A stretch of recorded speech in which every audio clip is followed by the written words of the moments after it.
People worldwide have always been fascinated by animation, and it's no different with Canva. And I just want to show you a secret stash that you could use to make your animations on Canva a little bit more realistic and a little bit better. It's not Blender, but it's a start. So let me show you the stash. There's a video lesson that's attached where you can learn tips and tricks, but there's even more ways that you could make your animations come alive. Another way where you can get animated GIFs or stickers is when you scroll down from your designer area and you find the section that says stickers and you click on see all of them. You're going to get thousands and thousands of animated stickers in one place. Instead of looking for men and searching for animated, this way you find them in one place. So when you scroll down, you get to view from all of the stickers that are on here that are available. So let's say, for example, we scroll down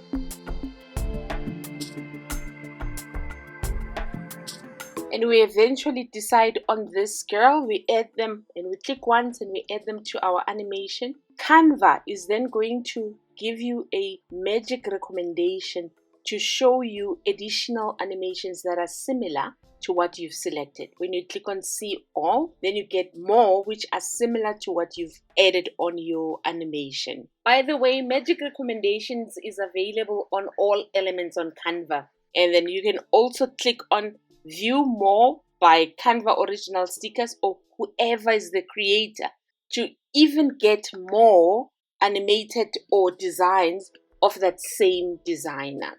So I hope this helps your creations when you're doing your animations on Canva. Thank you for joining me on this short tutorial. I will see you on the next lesson.